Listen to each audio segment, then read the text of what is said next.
Bismillahirrahmanirrahim. Alhamdulillahi rabbil alamin. Wassalatu wassalamu ala sayyidina maulana Muhammadin wa ala alihi wa sahbihi ajma'in, amma ba'd. Rabbi yassir wa la tu'assir, Rabbi tamim bil khair. Rabbana shrah lana sudurana wa yassir lana umurana umural muslimin wahlul 'uqdatam min lisanina yafqahu qawlana. Bisanadina al-muttasili ila Imam Abi Dawud rahimahullahu ta'ala qaddasallahu sirrahu wa adama nafa'a bi ulumihi wa barakatihi wa nafa'ati yawmadati wa karamati fid darini amin. Babun fi fadli sawmi, bab tentang fadilah puasa. Hadis Wabi'ala qadasana Muhammad bin Minhal qala sana Yadib bin Zurai qala sana Sa'id an Qatadah an Abdurrahman bin Maslama an amihi anna aslama atatin nabiyya sallallahu alaihi wasallam qala kuntum yawmakum hadha qalu la qala fa atimmu baqiyata yawmikum faqduhu. Bab fadilah mempuasakannya, kembali kepada puasa 10 Asyura.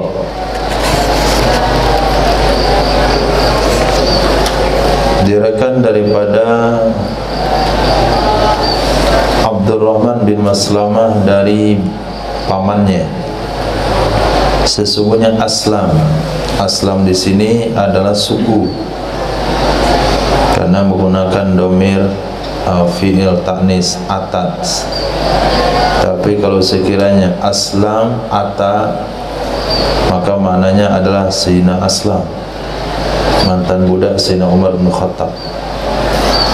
Sesungguhnya suku Aslam datang kepada Nabi SAW. Faqala, berkata ia, sumtum, berkata ya Nabi SAW, sumtum yaumakum hada, apakah kamu puasa pada hari, apakah kalian puasa pada hari kalian ini, yaitu tanggal 10 Muharram? Qalu, mereka bilang tidak, kami enggak puasa sekarang.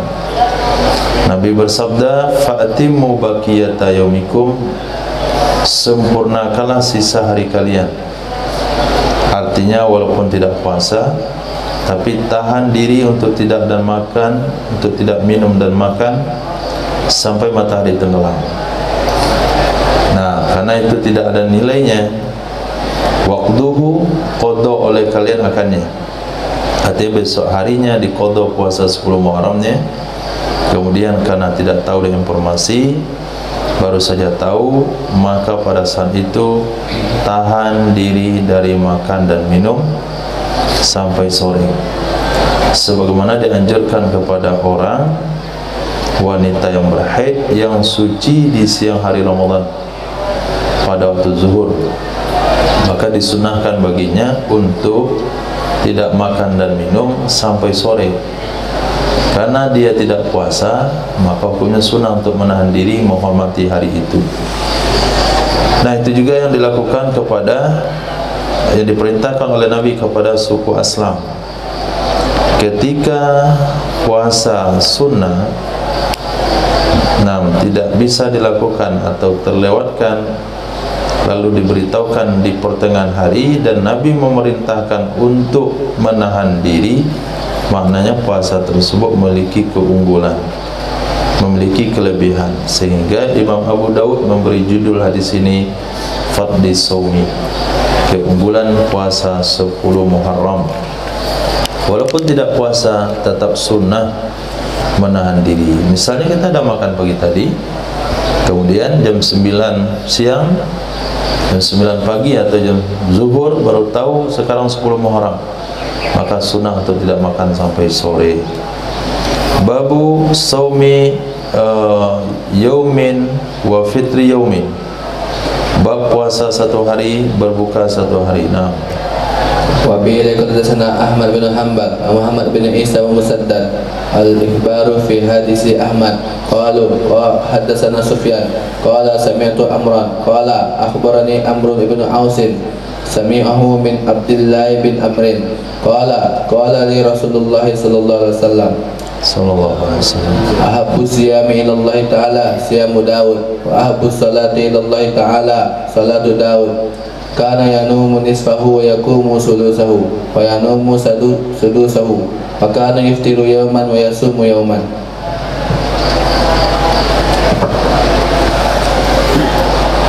Diriwayatkan daripada Sayyidina Abdullah bin Ammar bin As qala li, berkata kepada saya oleh baginda Rasul sallallahu alaihi wasallam, ahabus siyami ilallah, sebaik-baik puasa atau yang paling disukai puasa kepada Allah Subhanahu wa taala adalah puasa Nabi Daud.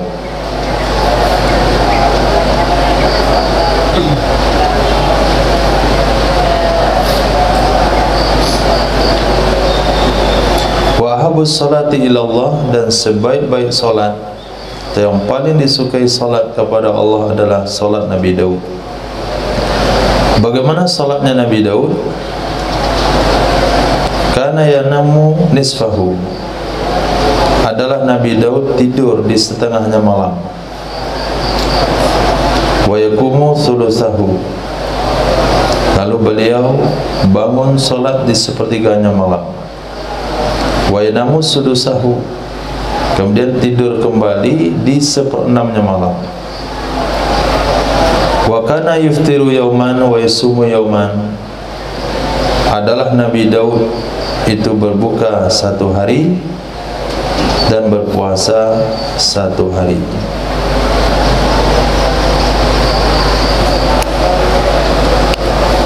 Nah, ada lagi yang di kamar. Apa mondar-mandir di kamar? Itu kelas Rafiq, antum titipkan sama siapa?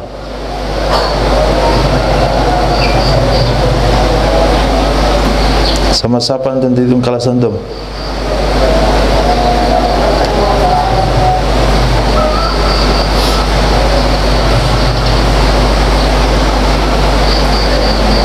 Dikasih tahu sama santrinya, sama siapa di restoran. Hadis. Babu fi sawmi salasati min kulli syahrin. Wabila qadatsana Muhammad bin Katsir qala sana Hammam an Anas akhi Muhammad an ibn al-Nihan al-Qaisi an abihi qala qala Rasulullah sallallahu alaihi wasallam ya'muruna an nasuma bida thalatha asyrata wa arba'a asyrata wa khamsa asyrata qala kunna kayhatid dahri. Puasa 3 hari setiap bulan.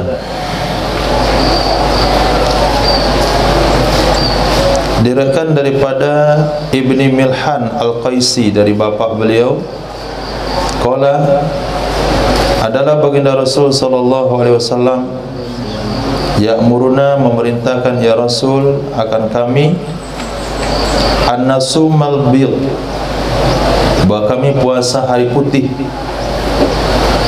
bahwa kami puasa pada hari putih. Hari putih adalah tanggal Salasa Asyra 13, wa Arba'a Asyra tanggal 14, wa Khamsa Asyra dan tanggal 15. Wa qala hunna kayhatid dahar,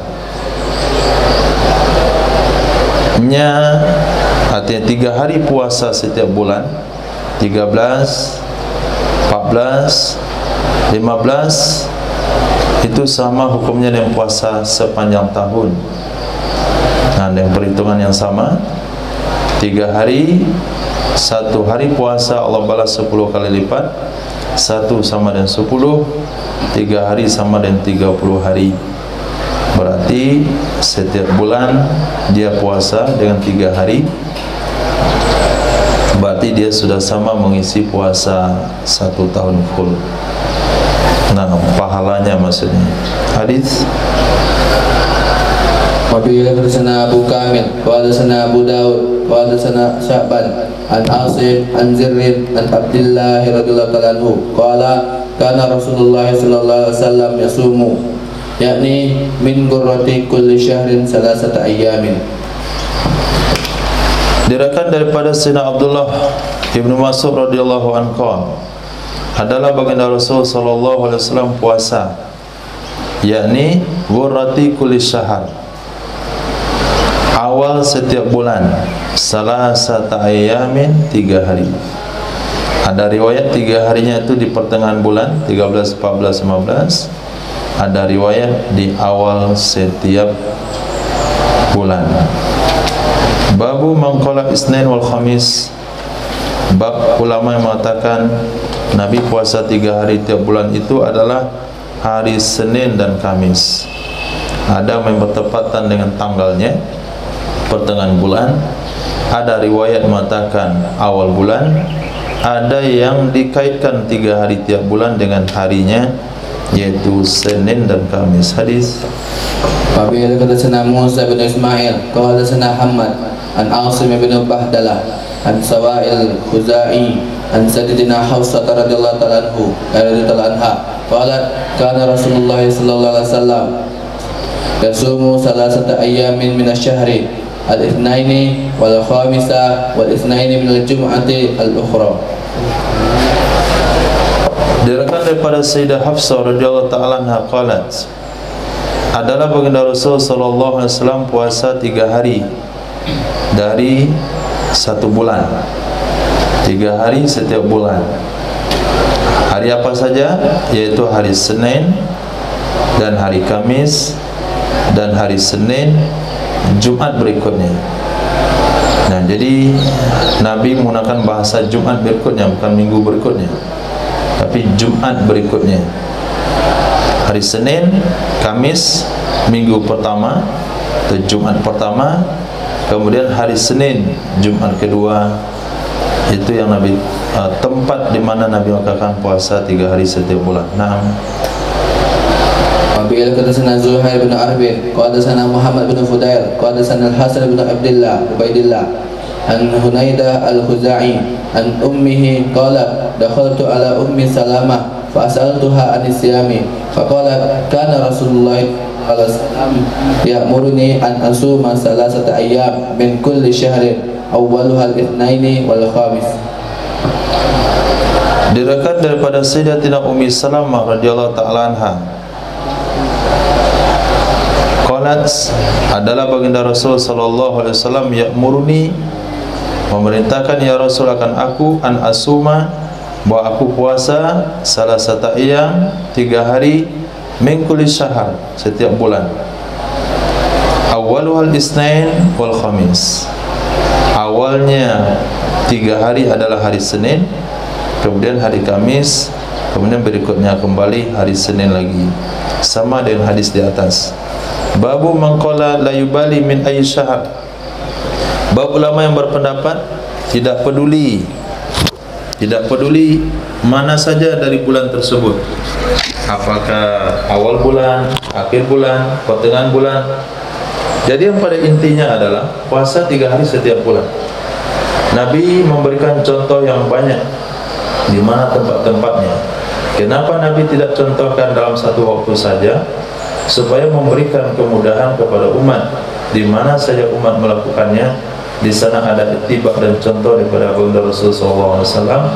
Ada berpatokan kepada 3 hari awal bulan, ada berpatokan 3 hari pertengahan bulan, ada juga sembarangan mana saja. Ada yang mengatakan hari Senin sama hari Kamis. Nah, hadis وبه إليه قال حدثنا مسدد قال حدثنا عبد الوارث عن يزيد الرشكي عن معاذ قالت قلت لعائشة أكان رسول الله صلى الله عليه وسلم يصوم من كل شهر 3 أيام قالت نعم قلت من أي شهر كان يصوم قالت ما كان يبالي من أي أيام الشهر كان يصوم.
Kultu, aku katakan kepada Sayyidah Aisyah radhiyallahu anha, akana Rasulullah, adakah Rasul sallallahu alaihi wasallam puasa setiap bulan 3 hari?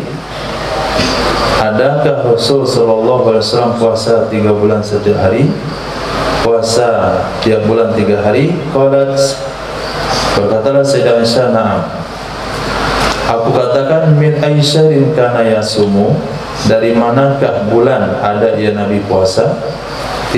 Artinya hari apa saja, tanggal berapa saja. Qalat, berkata ya Sayyidah Aisyah, maka yubali, tidak ada ya Nabi itu peduli, tidak ada ya Nabi itu peduli, min ayyamin syahri kana yasumu, dari mana saja hari-hari bulan ada ya Nabi itu puasa. Jadi bebas.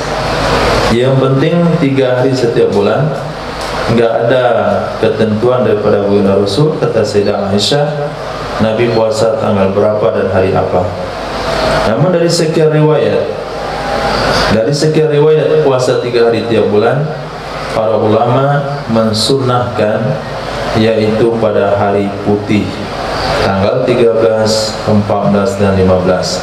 Babun niyati fi siyam, bab niat puasa. Wa bihi ilaihi qala haddatsana Ahmad ibn Salih qala haddatsana Abdullah ibn Wahb qala haddatsani ibnu Lahi'ah wa Yahya ibnu Ayyub an Abdullah ibni Abi Bakri ibni Hazm an ibni Shihab an Salim ibni Abdullah an abihi an Hafsah zawjin Nabi sallallahu alaihi wasallam anna Rasulullah sallallahu alaihi wasallam qala man lam yujmi as-siyama qabla al-fajr fala siyama lahu. Diriwayatkan dari Sayyidah Hafsah radhiyallahu taala anha dari baginda Nabi sallallahu alaihi wasallam, sesungguhnya Rasul sallallahu alaihi wasallam bersabda, malam yujmi as-siyama qabla al-fajri, orang yang tidak menggabungkan puasa sebelum fajar, maksudnya orang yang tidak niat puasa sebelum fajar, maka tidak ada puasa baginya. Ini berlaku untuk puasa wajib. Puasanya puasa wajib niatnya malam hari. Puasa wajib niatnya di malam hari. Siapa saja yang puasa wajib niatnya tidak dari malam, maka puasanya tidak sah. Tapi kalau puasa sunnah boleh niatnya di pagi hari. Qala Imam Abu Dawud rawahu Lais wa Ishaq ibn Hazim aidan jami'an an Abdullah ibn Abi Bakr mislah wa wafaqahu ala Hafsata Ma'mar wa Zubaydi wa Ibn Uyainah wa Yunus al-Aili kulluhum an az-Zuhri.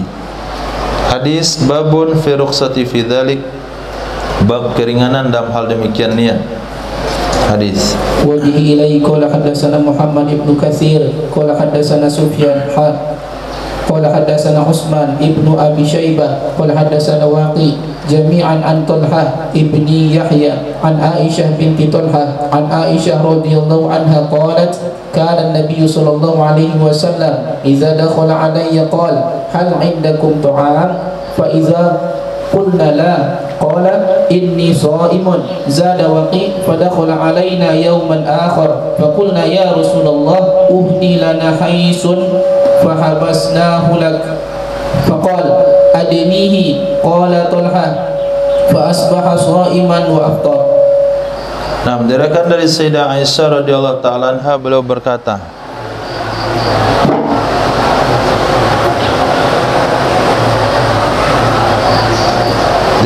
dari Sayyidah Aisyah radhiyallahu anha, beliau berkata, adalah baginda Nabi sallallahu alaihi wasallam idza dakhala alayya, apabila beliau masuk menjumpai saya, beliau berkata, hal indakum ta'am, apakah bersama kalian ada makanan?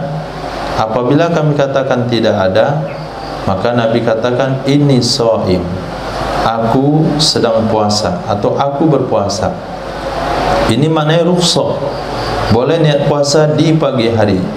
Yang tadi hadisnya adalah harus niat di malam hari. Hadis ini mengatakan Nabi niat puasa di pagi hari. Maka ulama menempatkan hadis pertama untuk puasa wajib, hadis yang ini untuk puasa sunnah. Zada Waqi' padakhala alaina yauman. Riwayat Imam Waqi' di atas kan ada berapa? Ada dua jalur guru Imam Abu Daud. Satu lewat Muhammad bin Katsir dari Sayyidina Sufyan, yang kedua lewat guru beliau Sayyidina Utsman bin Abi Syaibah dari Imam Waqi'. Nah, Imam Waqi', Imam Sufyan gurunya satu, Sayyidina Talha bin Yahya, kemudian Sayyidah Aisyah. Kalau lewat jalur Imam Waqi' ada penambah riwayat. Apa penambahannya? Pada kala anaya yauman, masuk ya Nabi mengunjungi kami pada suatu hari, maka kami katakan, ya Rasulullah, uhdiya lana haisun, dihadiahkan kepada kami sebuah hais. Hais itu sejenis makanan yang terbuat daripada korma, susu kering, minyak sapi. Itu namanya hais. Kemudian ditaburkan tepung. Nah, dari korma, dari susu kering, kemudian minyak sapi, kemudian dimasukkan dalam tepung. Itu nama makannya hais. Fahabasnahu lak, maka kami menyimpannya untukmu. Berkatalah Nabi sallallahu alaihi wasallam, adinihi, hidangkan olehmu akannya. Berkata Sayyidina Talha, fa asbaha shaiman wa aftara.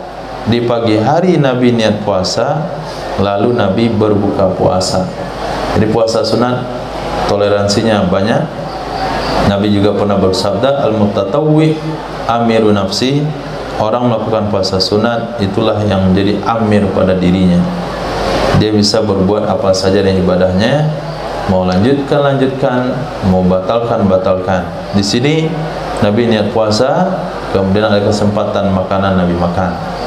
Itu juga ketika kita puasa sunat dan datang tamu, ya kita makan. Atau diajak bertamu, dihidangkan makanan, kita makan.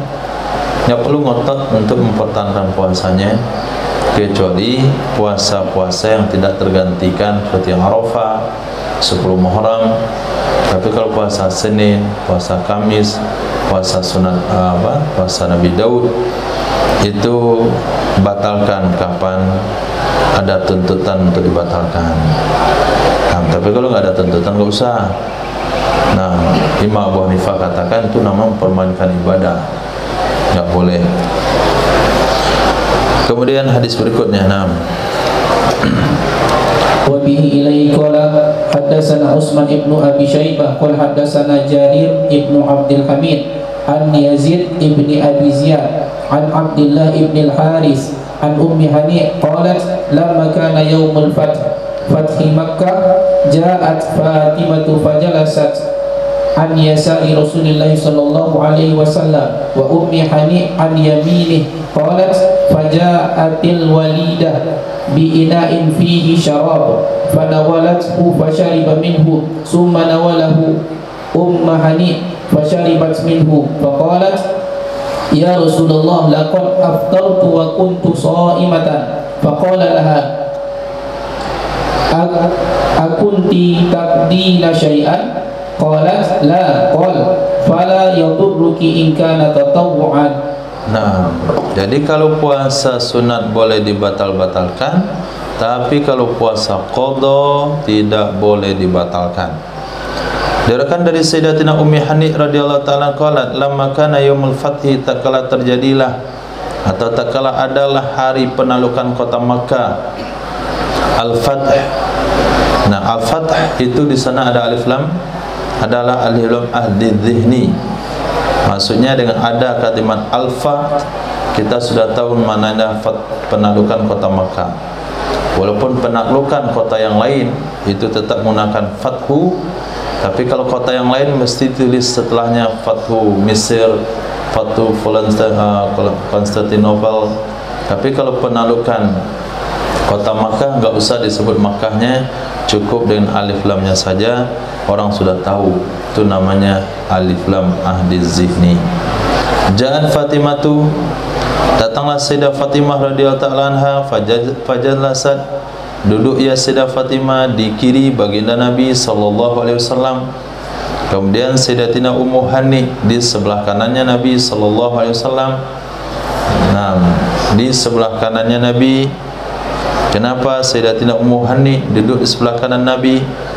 Padahal mereka akan sepupuan. Nah, tidak mahram. Kenapa? Hah?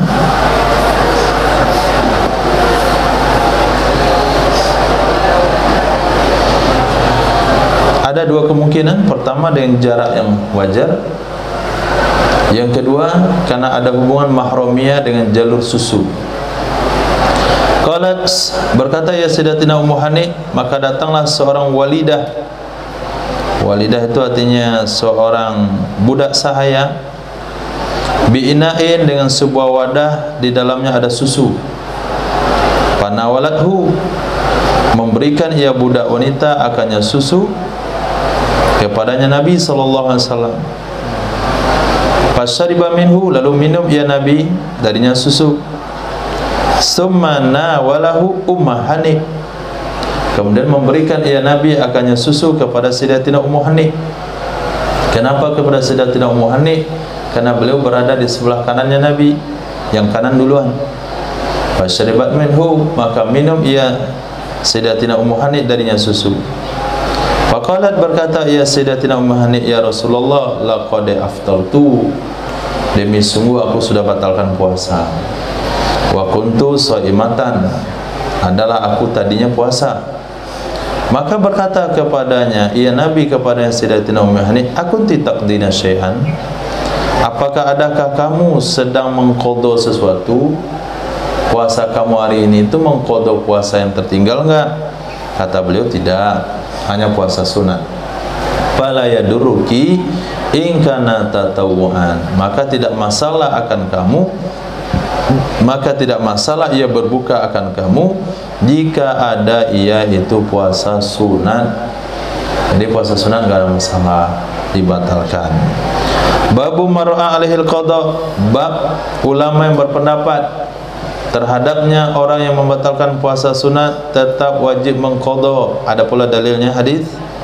Wa bihi ilaihi qala haddatsana Ahmad ibn Shalih qala haddatsana Abdullah ibn Wahb qala akhbarani Haywa ibn Shuraih an ibn al-Had an Zumail maula Urwah an Urwah ibn Zubair an Sayyidah Aisyah qalat uhdiya li wa li Hamzata ta'amun wa kunna sha'imataini fa aftarna summa dakhala Rasulullah sallallahu alaihi wasallam fa qulna ya Rasulullah inna uhdiyat lana hadiyatun fashtahainaha fa aftarna fa qala Rasulullah sallallahu alaihi wasallam la alaikuma suma makanahu yawman akhar.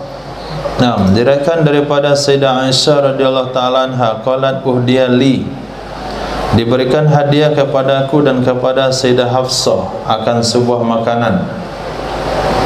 Walaupun orang itu bersaing, tapi tetap ada kedamaian. Nah, jadi persaingan di antara mereka ada, tapi perdamaian justru lebih banyak.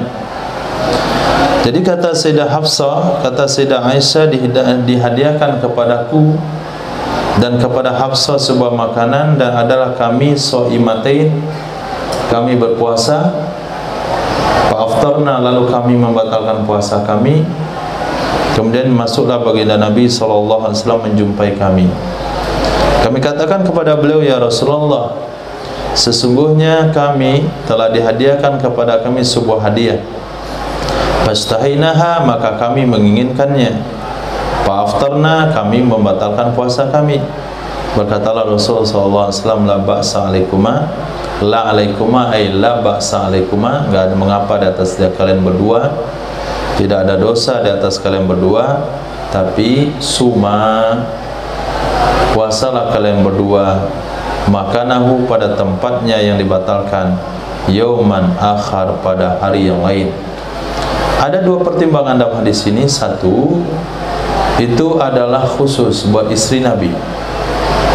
Nah, karena istri Nabi tentu tidak sama dengan yang lain. Lastunna ka ahadim minan nisa. Kalian tidak sama dengan wanita lain.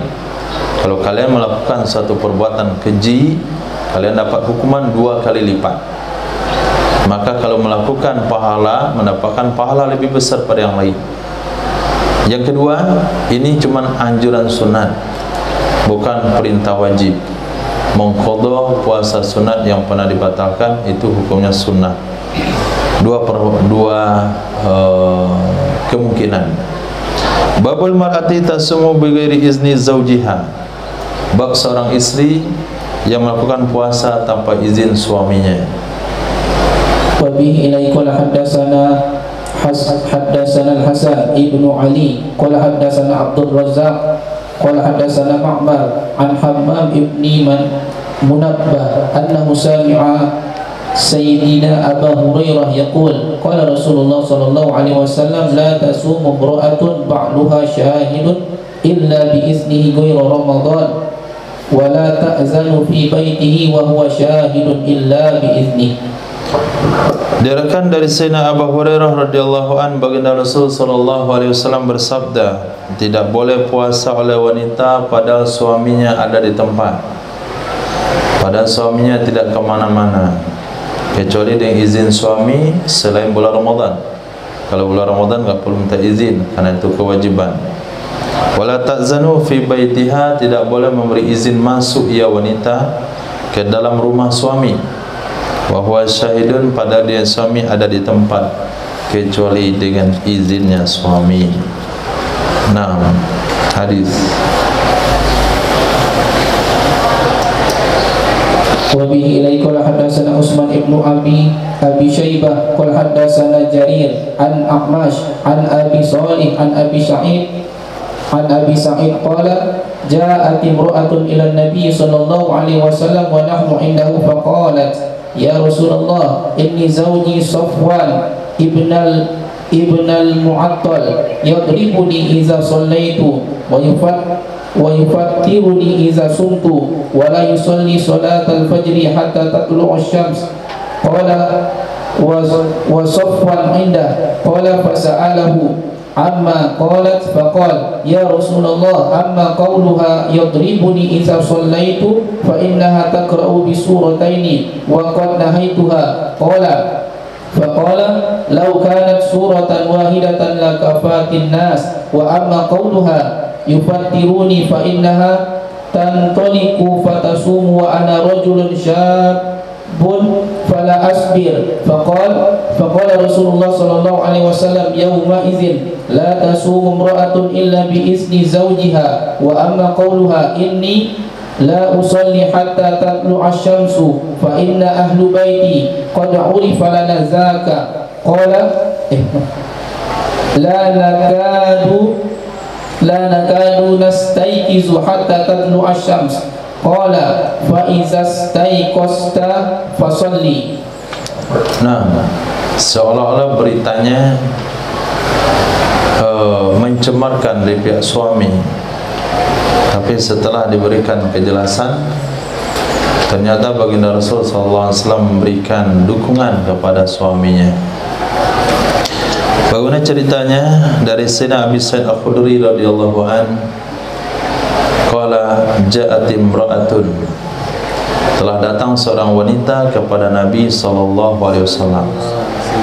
Wa nahnu indahu, padahal kami bersamanya Nabi SAW.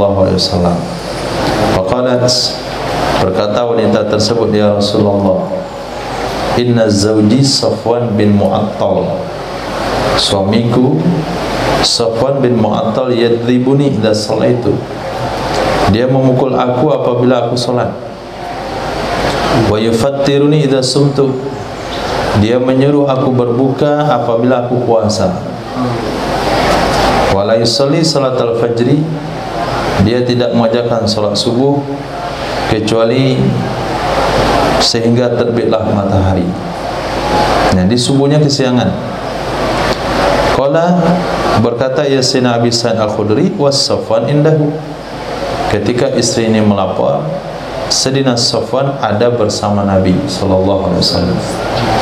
Qala fasa'alahu amma qalat, maka bertanyalah sang Nabi kepadanya Sayyidina Safwan tentang apa yang diperkatakan oleh istrinya. Itu disebut dengan tabayun, memastikan. Faqala, berkata Sayyidina Safwan, ya Rasulullah, amma qauluha, adapun perkataannya, yadribuni idza sallaitu, dia memukul aku apabila aku salat, fa inna taqru bisuratain, karena dia saya pukul karena membaca dua surah, karena dia membaca dua surah. Wa qad nahaituha, sungguh aku melarang dia membaca dua surah. Dua surah apa yang baca? Menurut syarat tawilatain fi raqatin, dua surah panjang dalam satu rakaat. Dibuat salat isyanya begitu. Nah, dia salat isya dibaca dua surah panjang dalam satu rakaat, atau dua surah panjang dalam dua rakaat, sehingga terlambat. Nah, terlambatlah beliau selesai sholat. Nah, ketika beliau terlambat selesai sholat, terlambatlah aku. Nah, itu masalahnya, maka aku larang dia. Itu alasannya. Yang kedua, qala, berkata Nabi sallallahu alaihi wasallam, law kanat surah wahidah lakafatin nas, kalau ada yaitu surah yang satu surah, sungguh cukup ia akan manusia. Dinasihati istrinya, ya cukuplah kamu baca satu surah saja, jangan sampai dua surah dalam satu rakaat. Adapun perkataan dia, yufattiruni, dia menyuruh aku berbuka, fa innaha tantaliku tasumu fatasumu, maka ada ia wanita dia pergi lalu dia puasa. Nah, dia pergi lalu dia puasa. Wa ana rajulun syabun, aku ini laki-laki yang masih muda, pala asbir, aku nggak bisa sabar. Berkatalah Nabi SAW pada waktu itu, la tasumu imra'atun illa bi izni zawjiha, tidak boleh puasa wanita kecuali izin suami. Nah, berarti masih istri yang salah, seolah-olah kan suami tadi yang salah. Nah, istri masih salah. Adapun perkataannya wanita, inilah usolli hatta tatlu'a syamsu, aku tidak sholat sampai terbit matahari. Fa inna ahlu baitin, sesungguhnya kami adalah keluarga, adalah masyarakat, penduduk rumah, qad urifa lana dzalik, sungguh telah terkenal bagi kami hal tersebut. Itu memang dari dulunya, itu dari dulunya orang kampung kami itu bangunnya setelah terbit matahari, sehingga ketika datang Islam untuk sholat subuh, susah dia merubah tradisinya untuk bangun cepat. La nakadu nastaiqidu hatta tatlu'a syamsu, hampir kami terbangun sehingga terbit matahari. Begitu dulunya. Jadi bukan saya sebetulnya, itu adalah tradisi atau kebiasaan suatu kampung. Nah, yang bangunnya itu rata-rata matahari terbit. Lalu datanglah Islam, kemudian sholat subuh, sehingga banyak di antara kami sholat subuhnya ketika matahari terbit. Berkatalah Nabi, fa'izastaiqazta fasalli, apabila kamu bangun langsung sholat. Nah, pas kamu bangun langsung sholat, walaupun kesiangan, tapi langsung sholat. Nah, coba lihat, kalau kita hanya menerima berita dari satu sisi, kita akan katakan si fulan telah zalim, si fulan telah melakukan kesalahan dan sebagainya. Ternyata kalau diberikan keterangan yang lengkap, kenapa dia memukulnya, kenapa nyuruhnya berbuka, ternyata Islam berpihak kepada suami, yaitu Sayyidina Safwan. Babun fi shaimi yud'a ila walimatin bab tentang orang puasa yang diundang menghadiri walimah pernikahan. Hadis. Wa bihi ilaihi qala haddatsana Abdullah ibn Sa'id qala haddatsana Abu Khalid an Hisham an ibni Sirin an Abi Hurairah qala qala Rasulullah sallallahu alaihi wasallam idza du'iya ahadukum falyujib fa in kana muftiran falyat'am wa in kana sha'iman falyusalli qala Hisham was-salatu ad-du'a. Nah, diriwayatkan dari Sayyidina Abi Hurairah radhiyallahu an, berkatalah Nabi sallallahu alaihi wasallam, idza du'iya ahadukum falyujib, apabila diundang akan salah seorang kalian, maka hendaklah dia memenuhi undangan. Fa in kana muftiran, jika dia tidak berpuasa, falyat'am, hendaklah makan, tapi jangan banyak-banyak. Wa in kana shaiman, jika dia puasa, falyusalli, hendaklah dia salat. Maksud salat di sini hendaklah dia menghadiahkan doa kepada orang yang mengundang. Jadi enggak mesti pula makan ketika kita diundang dalam keadaan puasa. Boleh kita makan membatalkan puasa sesuai dengan hadis sebelumnya. Sayyidah Aisyah, Sayyidah Hafsah batalkan puasa ketika ada makanan. Sayyidina Nabi membatalkan puasa ketika makan. Sayyidatina Ummi Hani membatalkan puasa di siang hari sebelum selesai puasa. Boleh berdasarkan hadis tersebut. Kalau mau juga mempertahankan puasanya, ternyata itu puasa Arafah, itu adalah puasa sekali setahun, puasa 10 Muharram, itu adalah kesempatan puasa Syawal yang terakhir. Kalau nggak puasa waktu besok bukan Syawal lagi, sudah Zulqa'dah, maka kita doakan saja daripada orang yang mengundang tersebut. Babu ma yaqulu shaim idza du'ila ila ta'am.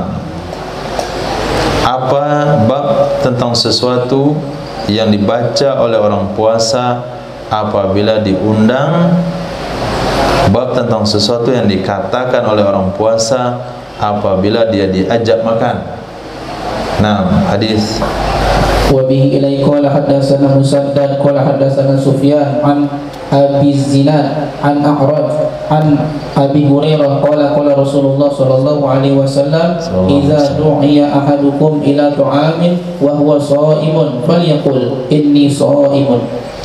Diriwayatkan daripada Sayyidina Abi Hurairah radhiyallahu anhu kalau Rasulullah sallallahu alaihi wasallam apabila diajak salah seorang kalian untuk makan. Nah, du'iyah di sini mana diajak, du'iyah tadi mana diundang. Apabila diajak salah seorang kalian untuk makan padahal dia sedang puasa, hendak dia katakan ini shaim, aku puasa. Enggak usah katakan tarilah.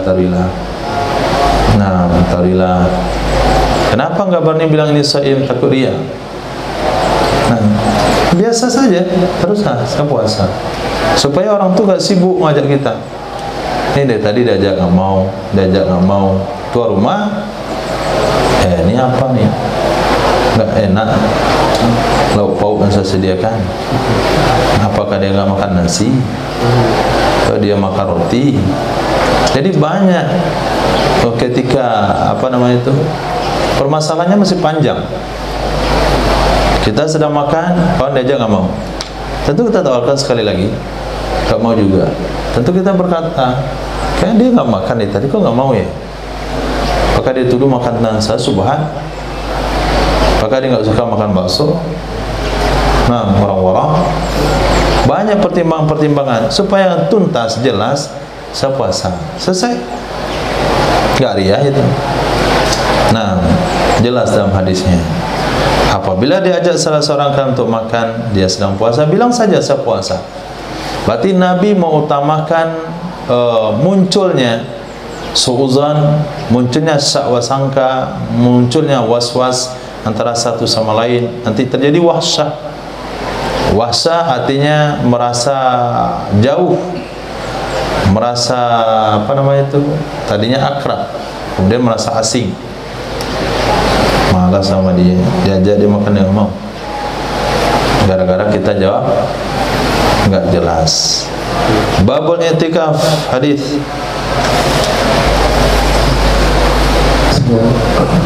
وفي قال حدثنا قتيبة بن سعيد قال حدثنا الليث بن عقيل عن زهري عن عروة عن عائشة رضي الله عنها أن النبي صلى الله عليه وسلم كان يأتيك العشر الأواخر من رمضان حتى قبله الله ثم اعتكف أزواجه من بعده.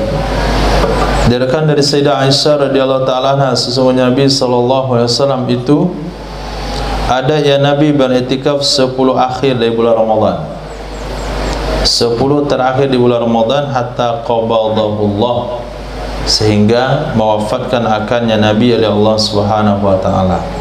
Setelah wafat kemudian iktikaflah istri-istrinya Nabi dari setelahnya Nabi. Kenapa istri-istrinya Nabi iktikaf setelahnya Nabi? Karena pernah istri Nabi iktikaf bersama dengan Nabi, Nabi tidak izinkan. Nah, karena di sana ada muncul kayaknya persaingan. Ketika Nabi, kemudian Nabi minta membuatkan sebuah kemah di dalam masjid, maka tidak lama selepas itu Sayyidah Aisyah minta juga buatin kemah, Sayyidah Hafsah minta buatin kemah, Sayyidah Sofia minta buatin kemah. Ketika Nabi masuk masjid, banyak kemah-kemah. Ini punya siapa ini? Ini Aisyah punya, wahai Rasul. Ini Hafsah punya. Maka Nabi katakan, kamu mencari kebaikan? Apakah kebaikan yang kalian cari? Akhirnya Nabi enggak jadi itikaf tahun itu. Nabi bongkar kemahnya, Nabi enggak itikaf. Dan Nabi mengqada itikafnya di bulan Syawal. Sejak itulah istri Nabi enggak mau itikaf ketika Nabi hidup. Nah, Nabi enggak jadi lagi itikaf. Akhirnya setelah Nabi meninggal, mereka itikaf. Nah, kalau sudah meninggal, apalagi lagi yang diperebutkan, enggak ada lagi persaingan. Nah, hadis وبسند kemudian pada dasarnya Musa bin Ismail pada dasarnya Hamad pada kabar an Abi Rafi Ubay bin Ka'ab anna Nabi sallallahu alaihi wasallam kana yatikul al-ashr al-awakhir min Ramadan falam ya'takif aman falamma kana fil amil al-muqbil ya'takafa 20 lailatan. Nah, ini kejadiannya ini. Cuma enggak disebutkan di sini kenapa Nabi enggak itikaf. Dia kan dari Sayyidina Ubay bin Ka'ab radhiyallahu an, sesungguhnya Nabi sallallahu alaihi wasallam karena ada ya Nabi itikaf 10 akhir di bulan Ramadan. Falam ya'takif aman, lalu tidak itikaf ya Nabi dalam tahun itu. Dalam satu tahun Nabi enggak itikaf karena alasan yang tadi. Falamma kana fil amil muqbil, maka terkadang ada ya Nabi di tahun depan Nabi itikaf 20 hari, 20 malam. Jadi 10 malam akhir tetap, kemudian malam 21 Nabi itikaf untuk mengqadha 10 akhir tahun lalu. Ini satu riwayat qadanya di Ramadan setelahnya, satu riwayat qadanya di bulan Syawal. Hadis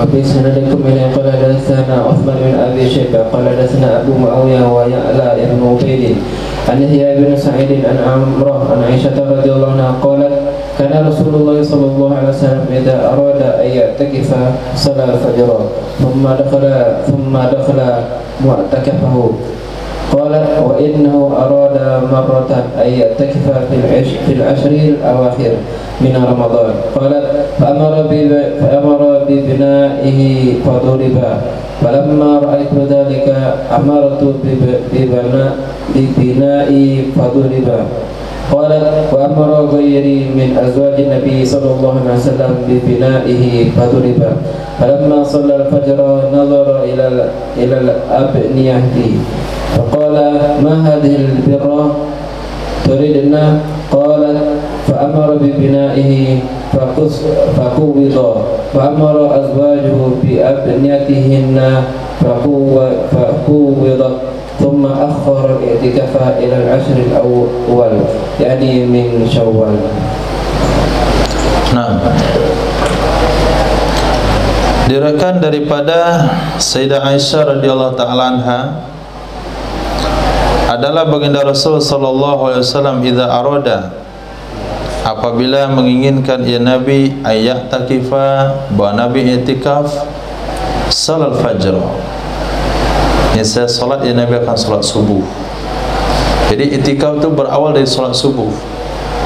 Katakanlah itikaf pada malam 21. I'tikaf pada malam 21, maka Nabi mulai i'tikaf di subuh malam 20. Tadi malam 20, subuh ini Nabi dah masuk masjid, nanti malam 21. Jadi subuh mulainya. Summa dakhala mu'takafahu. Kemudian masuk ya Nabi ke tempat i'tikafnya. Tempat i'tikaf Nabi yaitu kemah yang dibuat dalam masjid. Nah, hadis inilah yang dibaca oleh Salafi tahun kemarin. Nah, dia katakan i'tikaf tu pakai kemah. Nah, sunnah pakai kemah. Akhirnya dimintalah orang untuk membeli kemah. Jangan-jangan dia jual kelambu.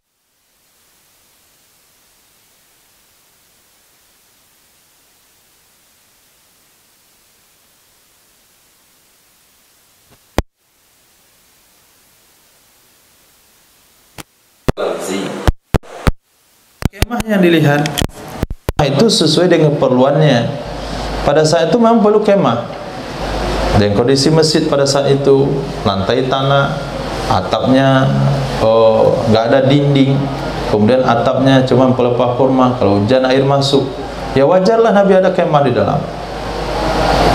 Hari ini masjid udah banyak lapisannya, dindingnya, ada gordennya, ada sutranya, lotengnya, lengkap yang fasilitasnya, karpetnya tebal, dibuat pula kemah di situ. Katanya sunnah.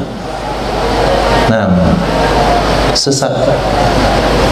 Betul kata Imam Dusuki, penyebab kesesatan itu karena zahir lafaz.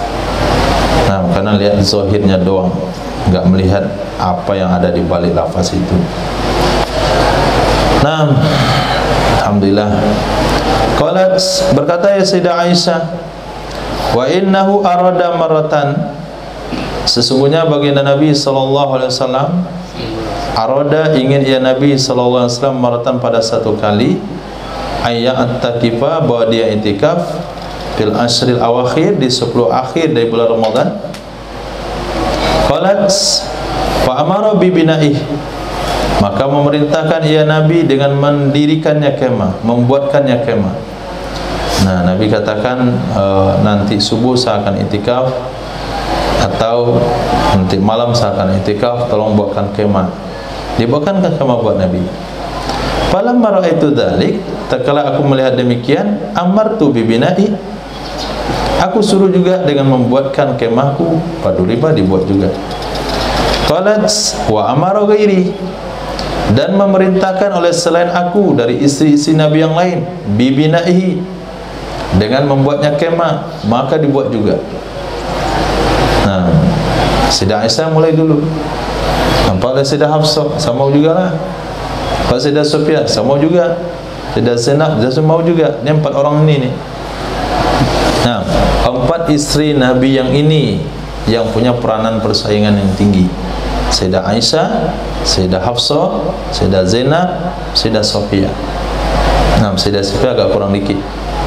Nah, yang tua-tua tu maklum nih. Sayyidatina Ummi Salamah itu sudah didoakan Nabi hilangkan kecemburuannya, belum enggak cemburu lagi. Sayyidah Saudah binti Zam'a itu dah mengundurkan diri. Nah, jatah saya untuk Aisyah saja. Kemudian Sayyidatina Juwairiyah, beliau juga tahu enggak ada masalah. Akhirnya amara ghairi min azwajin Nabi, itu tidak semuanya. Falamma sholal fajr, tatkala Nabi salat subuh, nazara ilal abniyah, Nabi melihat kepada bangunan-bangunan kemah yang ada dalam masjid. Nabi katakan, mahadi, apa ini? Nah, apa ini? Al-birra turidna. Nah, apa ini? Apa ini nih, seperti yang kita bahas kemarin usul fiqh. Ada beberapa dari redaksi yang dibuang. Nah, apa ini? Dijawab oleh sahabat dulu. Ini punya Aisyah, ini punya Hafsah, ini punya si fulana. Nabi kata, al-birra turidna, apakah kebaikan yang kalian inginkan? Apakah kebaikan yang kalian inginkan? Nabi membantahnya, jangan terdorong beramal karena asas kecemburuan. Qalat fa'amara bibinaih, maka memerintahkan ia Nabi dengan membangunnya kemah, dengan bangunannya kemah. Faquwidha, nah faquwidha, maka dibuka ya kemah Nabi. Wa amara azwajahu, memerintahkan oleh istri-istri Nabi dengan bangunan-bangunan mereka. Faquwidha, dibuka juga ya bangunannya. Kemudian menunda ya Nabi iktikaf kepada 10 awal, yakni di bulan Syawal. Nabi iktikafnya bulan Syawal pada tahun itu dikarenakan istrinya ikut-ikutan iktikaf. Ini yang saya katakan tadi, kenapa istri Nabi iktikafnya setelah Nabi wafat? Karena faktor ini. Babun aina yakunul iktikaf. Jangan sampai pula nanti diistinbat dari hadis tadi, tidak disunahkan iktikaf bagi para wanita di masjid kecuali setelah meninggal suaminya. Kenapa fatwa muncul begitu? Lihat istri Nabi, nggak ada iktikaf kecuali setelah Nabi meninggal dunia. Itu kalau kita pikir-pikir ya juga ya, betul istinbatnya itu. Mantap Pak Ustaz istinbat. Jadi yang bersuami nggak boleh iktikaf, harus di rumah karena melayani istri suaminya. Tapi kalau yang nggak bersuami dan meninggal suami baru boleh. Ada pertanyaan, kalau yang cerai mana Pak Ustaz? Itu nggak ada hadisnya. Kalau belum bersuami boleh nggak? Belum, dia harus meninggal dulu suaminya. Bolehkah seorang istri membunuh suaminya untuk iktikaf? Banyak pertanyaan ini ya. Nah, tapi kalau dia baca hadis lengkap, ya ini penyebabnya. Ini penyebabnya, karena Nabi pernah gagal iktikaf gara-gara mereka kompak iktikaf. Nah, atas alasan itulah mereka iktikaf setelah meninggalnya Nabi sallallahu alaihi wasallam. Jadi jangan sampai salah mengambil kesimpulan hukum karena memahami satu hadis tok. Nah, babu aina yakunul iktikaf, di mana harusnya iktikaf?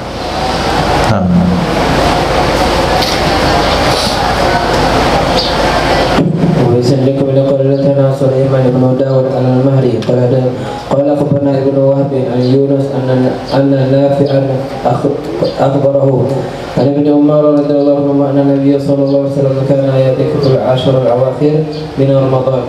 قال نافع قد أراني عبد الله المكان الذي كان يعتكف فيه رسول الله صلى الله عليه وسلم من المسجد. Diriwayatkan dari Sayyidina Abdullah bin Umar radhiyallahu ta'ala anhu, sesungguhnya baginda Nabi sallallahu alaihi wasallam ada ya Nabi i'tikaf 10 akhir di bulan Ramadan. Berkata Imam Nafi, wa qad arani, sungguh memperlihatkan kepada aku oleh Sayyidina Abdullah bin Umar. Kalau Imam Nafi berarti hubungannya Sayyidina Abdullah bin Umar, walaupun tidak disebutkan bin Umarnya, karena beliau adalah murid pada Sayyidina Abdullah bin Umar. Maka memperlihatkan kepada aku oleh Abdullah, maksudnya Sayyidina Abdullah bin Umar, akan tempat yang kana ya'takifu fihi, yang iktikaf padanya tempat oleh baginda Rasul sallallahu alaihi wasallam di masjid. Nah, cuman dari Imam Nafi'nya itu tidak menjelaskan kepada kita tempatnya di mana. Yang jelas daripada hadis tersebut, iktikaf itu harus di masjid. Nah, hadis وفي سندكم من قال حدثنا هناد عن ابي بكر عن ابي حسين عن ابي صالح عن ابي هريره رضي الله عنه قال كان النبي صلى الله عليه وسلم يعتكف كل رمضان 10 ايام فلما كان العام الذي قبض فيه اعتكف 20 يوما. Diriwayatkan dari Sayyidina Abi Hurairah radhiyallahu an adalah baginda Nabi sallallahu alaihi wasallam melakukan iktikaf setiap Ramadan 10 hari saja. 10 hari terakhir. Falamma kana al-amul ladzi qubida fihi, maka takala adalah tahun yang diwafatkan Nabi pada tahun tersebut. Qubida, tetap menggunakan bahasa qubida. I'takafa isrina yawman, i'tikaf ya Nabi 20 hari.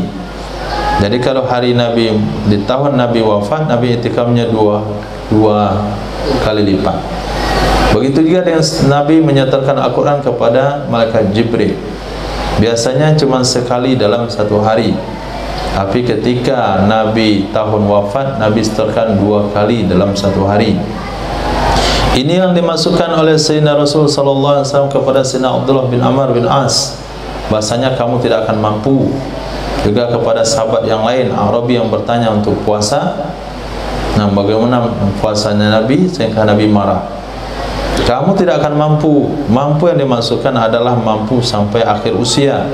Karena yang diinginkan adalah amal di akhir usia harus lebih meningkat daripada awal.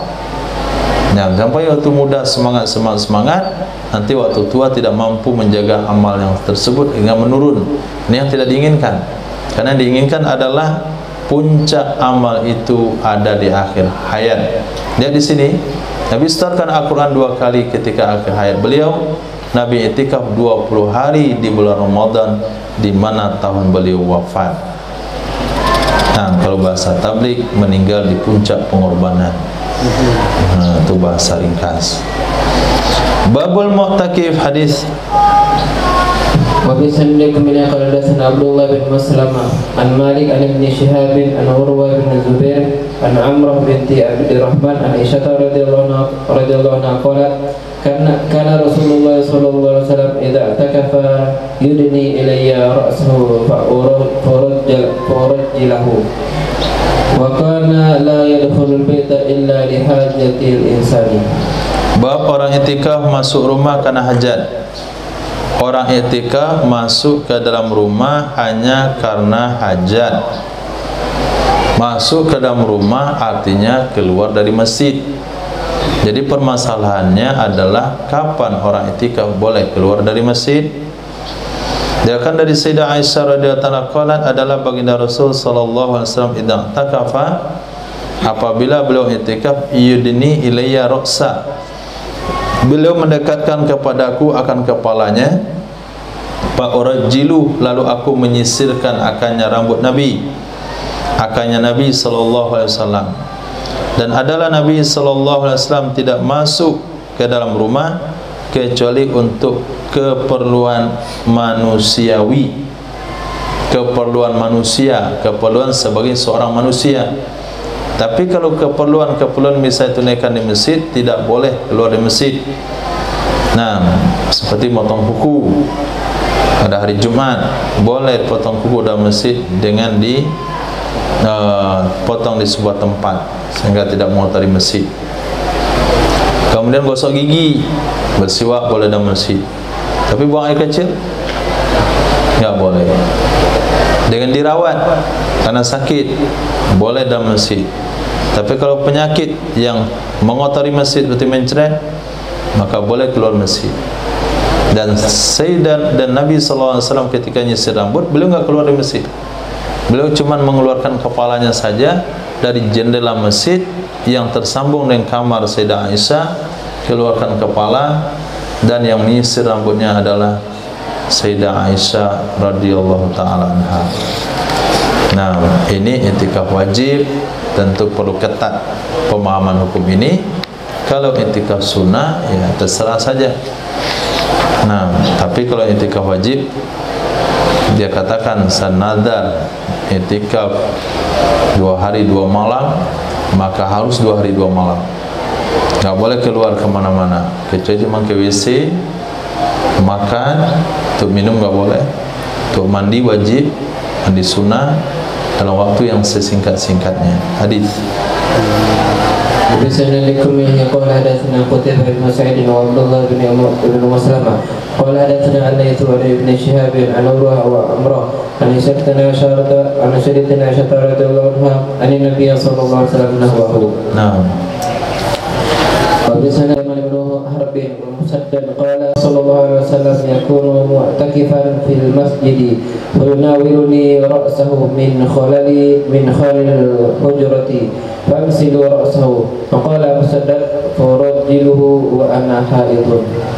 Dia kan dari Sayyidah Aisyah radhiyallahu taala qalat adalah baginda Rasul sallallahu alaihi wasallam yakunu ada ya Nabi itu i'tikaf di masjid, fayunawiluni, maka mendekatkan ya Nabi akan aku, akan kepalanya Nabi dari jendela masjid, khalalil hujrah, dari jendela kamar. Fa'aghsilu ra'sahu, aku cuci akan rambutnya Nabi sallallahu alaihi wasallam. Kata Imam Musaddad, lalu aku sisir akannya rambut. Saya waktu itu dalam keadaan berhaid. Jadi keramas, krimbab, bukan keramas, krimbab itu diantara perkara yang Nabi pernah lakukan. Jadi kalau nggak mandi misalnya pagi-pagi itu, hanya memilas rambutnya saja, itu juga Nabi pernah buat. Rambut dicuci, kepalanya saja dicuci, badan nggak, karena musim dingin.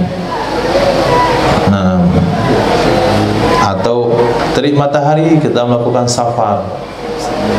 Nggak lupa membawa peralatan mandi. Kemudian ada gerah dalam safar, cuci kepala saja di keran atau disampoin. Itu bahagian dari sunnah Rasul. Akan ada pahalanya kita buat hal itu kalau kita buat dalam mengingat cerita ini di dalam amal yang kita buat.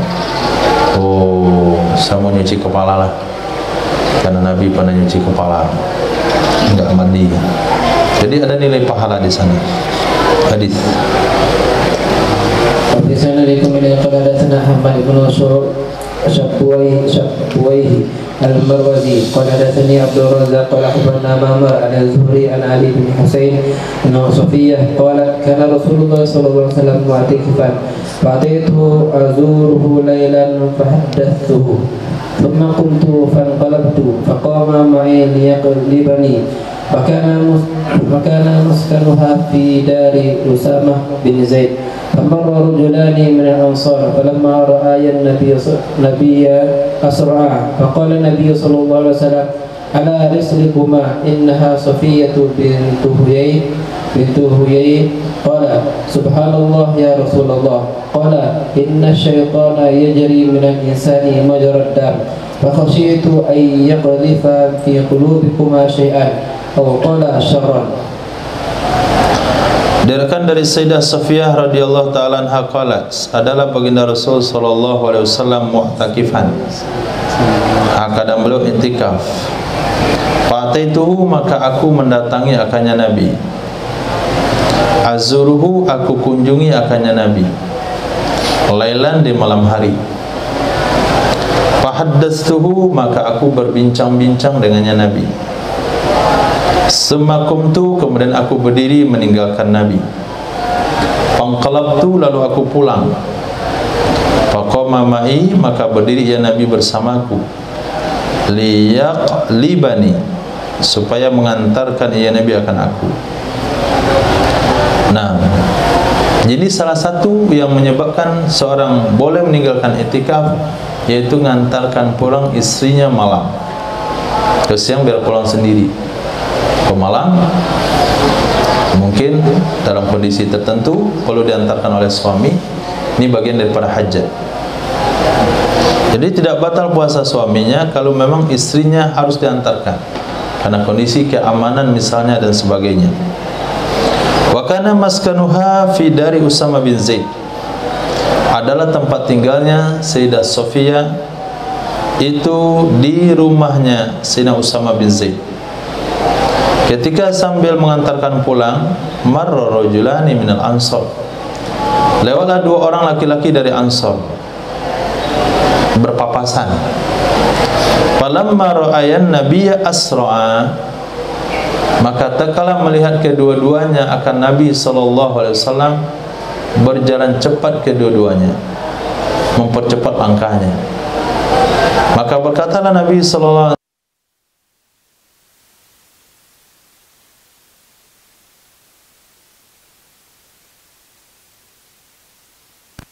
ini yang saya bawa ini adalah Sofia binti Huyai. Ini bukan istri orang. Ini istri saya. Kala berkata dua laki-laki antara, subhanallah ya Rasulullah. Itu kan kaget, ta'ajub. Kenapa ta'ajub? Kenapa Nabi harus melakukan klarifikasi pada kami? Kenapa boleh sampaikan pada kami? Enggak mungkinlah kami tuduh Nabi pacaran.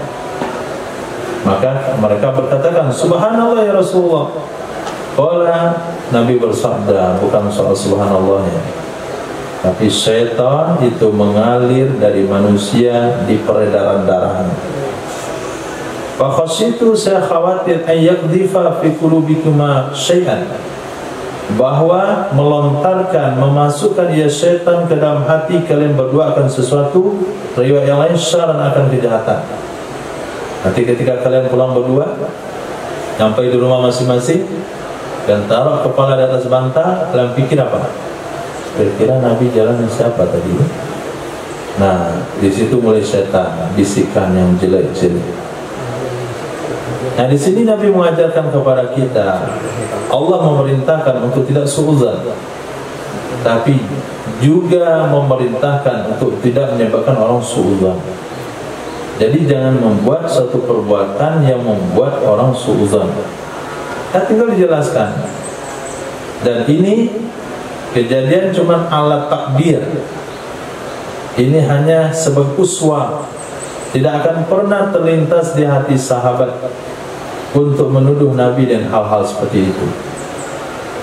Nah, tapi Nabi memberikan contoh ini untuk umat setelahnya. Begini harusnya kalian berbuat, jangan buat perkara yang tidak jelas. Nah, tahu-tahunya umat datang ke pondok bonceng seorang wanita. Lepas itu wanita itu pulang naik motornya. Kita tahu dia belum menikah. Ini siapa ya? Maka disampaikan sama kawan-kawan, ambil mic. Assalamualaikum warahmatullahi wabarakatuh. Ini adalah adik saya yang baru mandor di Putri. Oh, adiknya ternyata. Ini jelas. Ini adalah saudara saya. Ini adalah bibi saya. Kan ada saja bibi lebih kecil pada keponakan kan? Ini bibi saya, ini tante saya. Nah, jadi jangan buat orang suudzon. Nah, ini ibu saya. Bantu, ibu saya. Ibu saya muda. Oh, hadis. Wa bi sanadikum ila qala hadatsana Muhammad bin Yahya bin Faris qala hadatsana Abu Yaman qala khabarna Zuhri bi sanadihi bi hadha qala hatta idza kana inda bab masjid alladhi inda bab Ummi Salamah marra bihima dulani nahu.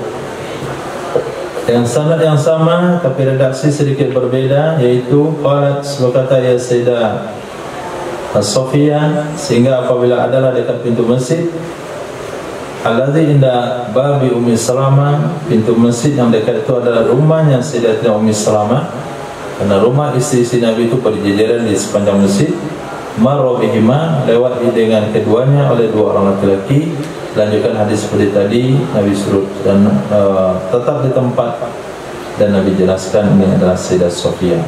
Babul mu'takif ya'udul marid, buat orang itikaf boleh enggak menjenguk orang sakit ketika sedang itikaf 10 akhir Ramadan?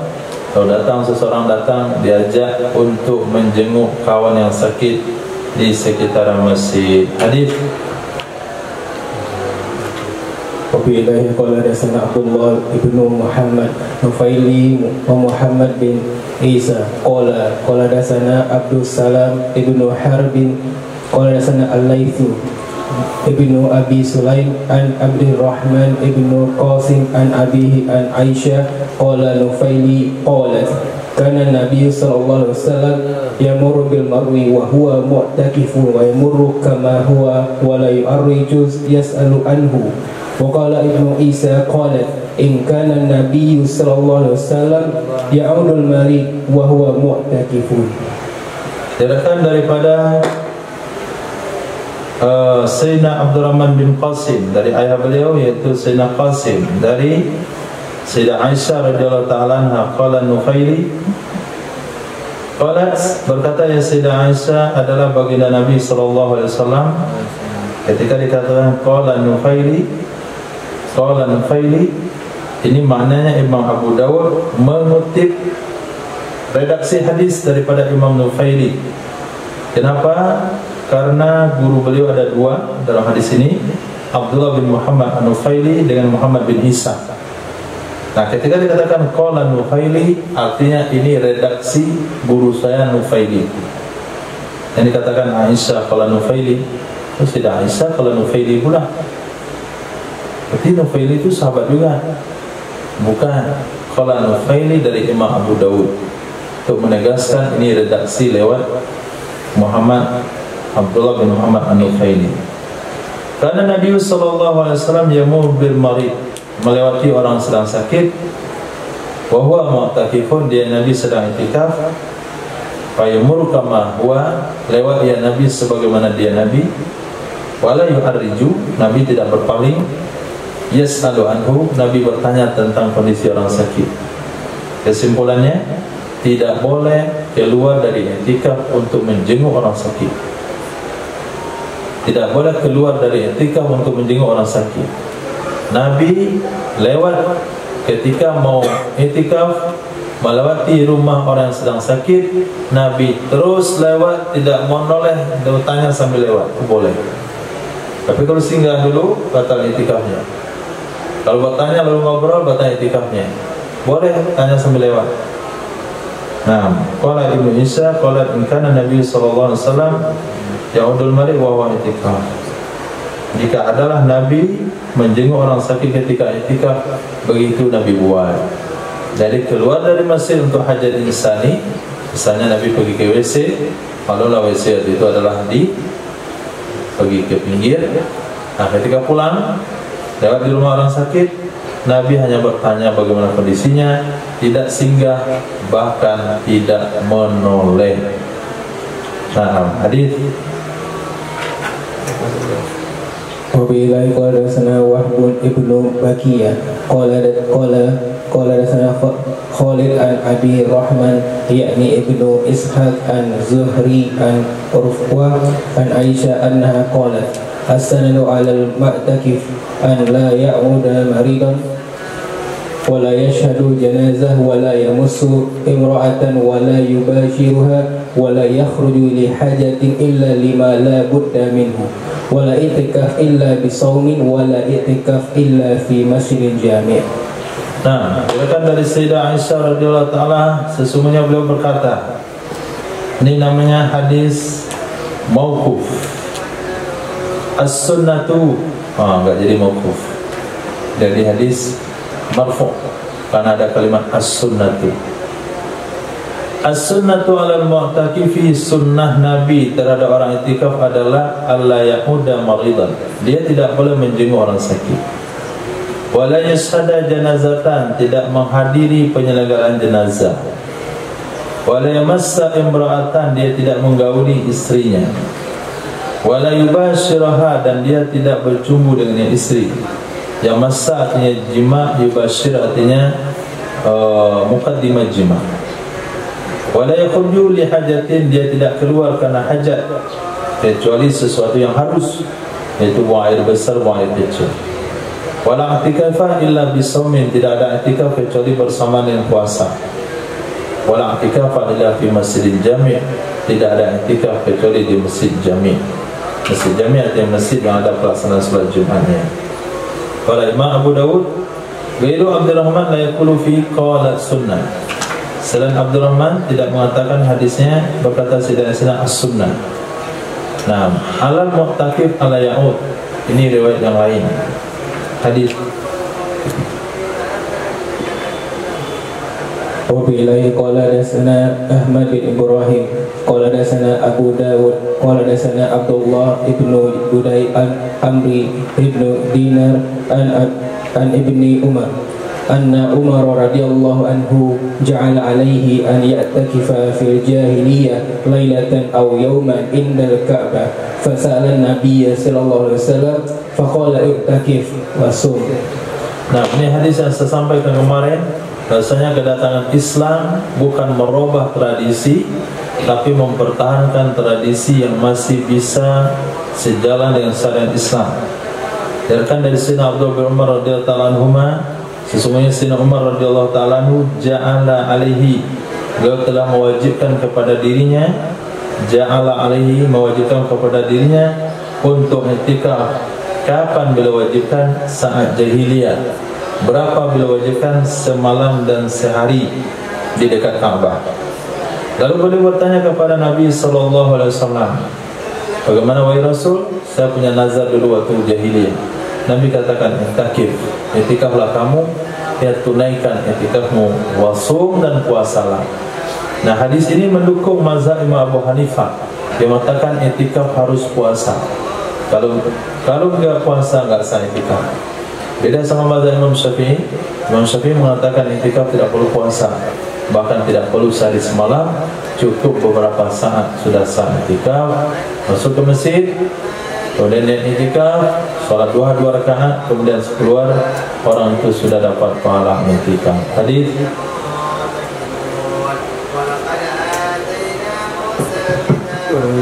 وإليه قال حدثنا عبد الله بن عمر ابن محمد ابن آباني ابن صالح القريشي قال حدثنا عمرو ابن محمد يعني عن قزية عن عبد الله ابن بديل بإسناد نحوه قال فبينما هو معتكف إذ كبر الناس فقال ما هذا يا عبد الله قال سبي حوازين أتقهم رسول الله صلى الله عليه وسلم قال وتلك الجاريات فأرسلها معه. Diriwayatkan daripada Sayyidina Abdullah bin Budail dan sanadnya hadis yang sama di atas. Qala fa bainama huwa mu'takifun, ketika dia sedang i'tikaf tiba-tiba takbirlah manusia. Faqala, beliau berkata, "Mahaza ya Abdullah?" Apa ini wahai Abdullah? Kata beliau, Sabi Khawazin, tawanan perang Hawazin, membebaskan akan mereka oleh Nabi SAW. Fatilkal Jariyah, dan demikian Jariyah, seorang budak dari Hawazin, Fa'arsalaha, mengirim dia Nabi, membebaskan dia Nabi akannya budak bersama mereka juga. Artinya budak yang ada bersama Sayyidina Umar bin Khattab radhiyallahu anhu ketika budak itu ditahan, itu juga dibebaskan oleh Nabi sallallahu alaihi wasallam. Babun fil mustahadah ta'takifu, bab wanita istihadah i'tikaf. Ini dalil yang lebih logika lagi kepada orang-orang yang berpendapat wanita berhaid boleh masuk masjid. Apa kata mereka? Abu? Mengotori masjid. Karena tidak mengotori masjid. Jadi dulu dilarang wanita haid masuk masjid karena mengotori masjid. Sekarang kalau sudah canggih, ada pembalut yang tidak tembus, tidak meresap, jadi boleh masuk masjid. Kenapa boleh? Karena tidak mengotori masjid. Alasan pertama untuk orang dungu itu, anda katakan dungu. Nah, pertama, laki-laki junub Nabi larang masuk masjid. Laki-laki junub Nabi larang masuk masjid. Kenapa Nabi larang? Apakah junub mengotori masjid? Nah, junub itu sekali keluar langsung junub selama-lamanya kalau dia nggak mandi, dan tidak akan menetes sepanjang dia berjalan. Nah, adakah orang junub tuh dia 24 jam menetes terus? Itu junub patah tulang sulbinya. Karena main bola jatuh patah tulang sulbi menetes terus. Itu namanya selisil baul. Nah, jadi orang junub tidak akan pernah mengotori masjid, tapi Nabi melarangnya. Sekarang timbul pula ide daripada mereka yang mengatakan belajar daripada kitab klasik. Kalau dia belajar tempat lain tidak ada masalah. Ini dari kitab klasik belajarnya. Berani pula memfatwakan orang junub, orang berhaid kalau nggak mengotori masjid nggak apa-apa. Nah, ini hadis yang kedua untuk orang tersebut. Wanita istihadah boleh i'tikaf. Mana lebih banyak darah istihadah pada wanita haid? Istihadah. Kenapa istihadah boleh i'tikaf? Kalau darahnya lebih banyak, bukankah itu mengotori masjid? Wanita berhaid jangankan duduk dalam masjid, masuk saja nggak boleh. Nah, wanita istihadah boleh i'tikaf duduk dalam masjid. Sementara darah istihadah lebih banyak daripada darah haid. Karena istihadah itu darah yang keluar melebihi masa haid. Kalau haid cuma 7 hari, 15 hari maksimal. Istihadah bisa setahun 2 tahun. Tapi wanita istihadah boleh etika di masjid. Apakah itu tidak mengotori masjid? Masih kamu ngotot alasannya itu mengotori? Kalaulah alasannya mengotori, lebih layak dilarang adalah wanita istihadah karena dia lebih mengotori. Ternyata wanita istihadah boleh etika dalam masjid. Berarti alasannya bukan kotor, alasannya adalah hadas. Tidak paham? Pulang masa depan tak bisa. Dia bilang ada hadis kita boleh masuk dari pintu ini, boleh masuk dalam masjid menetap, tapi masuk dari pintu ini keluar dari pintu lain katanya. Itu bukan hadis, itu ayat Al-Quran. Itu junub ila abiris sabil. Nah, bukan orang junub, itu orang bukan orang haid, itu orang junub. Nah, baca hadisnya.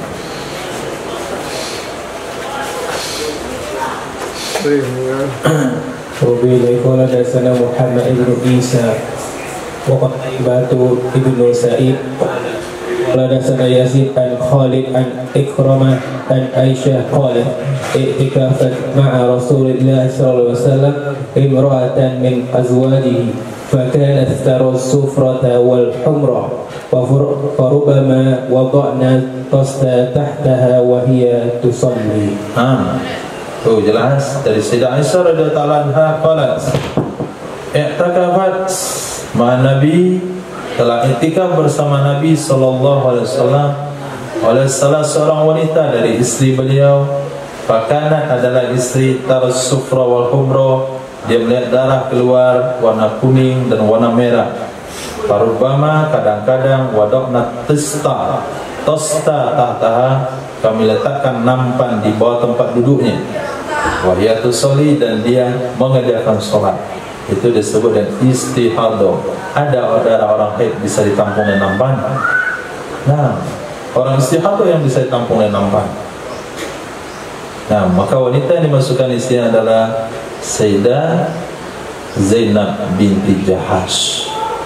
Nah, karena anak Sayyidina Jahash, yang tahu ya Jahash itu Islam atau tidak, anak Jahash itu banyak yang penderita istihadah, termasuk Hamna binti Jahash, saudari daripada Sayyidatina Zainab binti Jahash. Ada alasan apa lagi? Tahu ini hadisnya? Bukhari.